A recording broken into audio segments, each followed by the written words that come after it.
রাত তখন 2টো। পুরো শহর ঘুমিয়ে গেছে, কিন্তু অর্ণবের চোখে ঘুম নেই।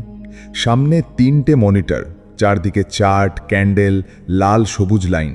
তার মুখে একটা অদ্ভুত আত্মবিশ্বাস, যেন সে মার্কেটকে পুরো পড়ে ফেলেছে, যেন মার্কেট এখন তার হাতের খেলনা। কয়েক মাস আগেও অর্ণব ছিল একদম সাধারণ ছেলে। কলেজ শেষ করে ছোটোখাটো কাজ করত। তারপর ইউটিউবে ট্রেডিংয়ের ভিডিও দেখতে দেখতে তার মাথায় ঢুকে যায় একটা চিন্তা, চাকরি করে কিছু হবে না, আসল টাকা ট্রেডিংয়ে। শুরুতে সে খুব সাবধানে ট্রেড করত, ছোট ছোট প্রফিট নিত, স্টপ লস ব্যবহার করত। দিনে 200 টাকা 500 টাকা লাভ হলেও খুশি থাকত, কারণ তখন তার মাথায় ছিল ডিসিপ্লিন। কিন্তু মানুষ যখন টানা কয়েকবার জেতে, তখন তার ভিতরে একটা ডেঞ্জারাস ফিলিং জন্মায়। মনে হয় আমি অন্যদের মতো না, আমি আলাদা, আমি মার্কেট বুঝে গেছি। অর্ণবের সাথেও সেটাই হলো। একদিন ব্যাংক নিফটিতে একটা ট্রেড নিল সে, মাত্র 5,000 টাকার ক্যাপিটাল দিয়ে। মার্কেট হঠাৎ তার ডিরেকশনে চলে গেল। কয়েক মিনিটের মধ্যে প্রফিট হলো 12,000 টাকা। সেদিন তার শরীরে যেন বিদ্যুৎ নেমে এলো। সে ভাবল, মানুষ মাসে 30,000 টাকার চাকরি করে, আর আমি 10 মিনিটে 12,000 বানিয়ে ফেললাম। সেদিন থেকেই তার ভিতরে ট্রেডার ধীরে ধীরে বদলাতে শুরু করলো। আগে যেখানে একটা ট্রেড নেওয়ার আগে অ্যানালিসিস করত, এখন সেখানে শুধু কনফিডেন্স দিয়ে ট্রেড নিতে লাগলো। চার্ট কম, ইগো বেশি। সে বন্ধুবান্ধবদের বলতে শুরু করলো, ট্রেডিং সবার কাজ না, ব্রেন লাগে, ডিসিপ্লিন লাগে, সবাই পারবে না। আসল কথা হলো, সে বুঝতেই পারেনি তার ডিসিপ্লিন ধীরে ধীরে ওভার কনফিডেন্সে পরিণত হচ্ছে। একদিন তার একটা ট্রেড 30,000 প্রফিট দিল, তারপর আরেকদিন 50,000। তার ইনস্টাগ্রাম স্টোরি প্রফিট স্ক্রিনশট ভরে গেল। সবাই তাকে প্রো ট্রেডার বলতে লাগলো, কেউ অ্যাডভাইস চাইছে, কেউ রেসপেক্ট দিচ্ছে। আর এখান থেকেই শুরু হলো তার পতনের আসল বীজ।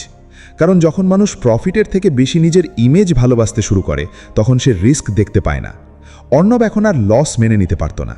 আগে একটা ট্রেড ভুল গেলে স্টপ লস হিট করে বেরিয়ে যেত, এখন ভাবত না না, মার্কেট রিভার্স হবেই। সে পজিশন হোল্ড করতে লাগলো, লস বাড়তে লাগলো, কিন্তু তার ইগো বলতো, আমি ভুল হতে পারি না। একদিন মার্কেট খুব ভোলাটাইল ছিল, সবাই কশাস ছিল, কিন্তু অর্ণব তখনও পুরো কনফিডেন্স নিয়ে বলছিল, আজ বড় মুভ আসবে, আজ লাখ টাকা বানাবো। সে ফুল মার্জিন ব্যবহার করলো, অ্যাকাউন্টের প্রায় সব টাকা একটাই ট্রেডে ঢুকিয়ে দিল। শুরুতে ট্রেড তার ডিরেকশনে গেল, প্রফিট দেখালো 20,000। অর্ণবের চোখ চকচক করতে লাগলো, কিন্তু কয়েক মিনিট পর মার্কেট রিভার্স করলো। প্রফিট কমে 10,000, তারপর 5,000, তারপর 0, তারপর লস। কিন্তু সে এক্সিট নিল না, কারণ তার মাথায় তখন ট্রেডিং না, ইগো চলছিল। সে ভাবছিল, না, মার্কেট আবার ফিরবেই। কিন্তু মার্কেট কারোর ইগো দেখে না। আরও কয়েক মিনিটের মধ্যে তার লস হয়ে গেল 70,000 টাকা। তার হাত কাঁপছিল, বুক ধরফর করছিল, কিন্তু সে তখনও স্ক্রিনের সামনে বসেছিল, যেন কিছু একটা মিরাকেল হবে। কিন্তু মিরাকেল হলো না, বরং মার্কেট আরও নিচে পড়ল।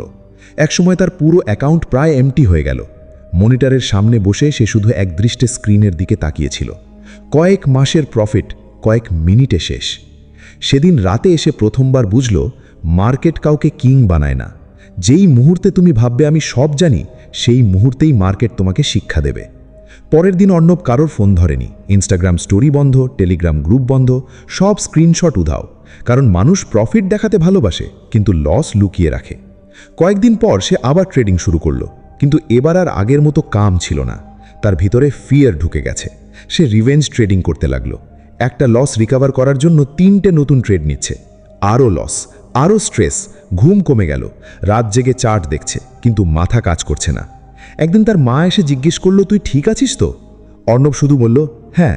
কিন্তু ভিতরে ভিতরে সে ভেঙে পড়ছিল, কারণ সে শুধু টাকা হারায়নি, নিজের ওপর কন্ট্রোলও হারিয়ে ফেলেছিল। ট্রেডিং তাকে ফাইন্যান্সিয়াল ফ্রিডম দেওয়ার কথা ছিল, কিন্তু এখন ট্রেডিংই তাকে মেন্টালি প্রিজনার বানিয়ে ফেলেছে। তারপর একদিন সে পুরনো স্ক্রিনশটগুলো দেখছিল, যেদিন সে ছোট প্রফিটে খুশি থাকত, যেদিন সে ডিসিপ্লিন ফলো করত, যেদিন ট্রেডিং তার কাছে একটা স্কিল ছিল, ইগো না।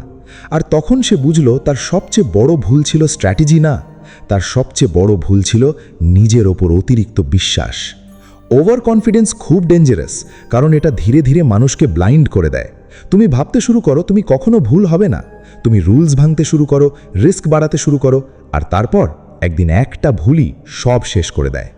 অর্ণব আবার নতুন করে শুরু করলো, এবার ছোট ক্যাপিটাল দিয়ে, ছোট position, fixed stop loss, no revenge trading, no show of.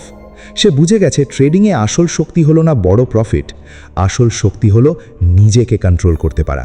কারণ মার্কেটে সবচেয়ে বড় এনিমি চার্ট না, সবচেয়ে বড় এনিমি হলো নিজের ইগো। অনেক ট্রেডার স্ট্র্যাটেজির কারণে ফেল করে না, তারা ফেল করে কারণ তারা একসময় ওভার কনফিডেন্ট হয়ে যায়। একটু প্রফিট হলেই ভাবে আমি জিনিয়াস, কিন্তু মার্কেট প্রতিদিন নতুন। এখানে গতকালের উইনার আজকের লুজার হতে পারে, আর যে মানুষ এটা ভুলে যায় তার পতন শুধু সময়ের অপেক্ষা। অর্ণব এখন আর কাউকে বলে না সে কত টাকা প্রফিট করেছে, সে শুধু নিজের রুলস ফলো করে, কারণ সে শিখে গেছে ট্রেডিংয়ে টিকে থাকতে চাইলে প্রথমে নিজের ইগোকে হারাতে হয়, না হলে একদিন সেই ইগোই পুরো অ্যাকাউন্ট, পুরো কনফিডেন্স, পুরো জীবনটাকে ধীরে ধীরে ধ্বংস করে দেয়।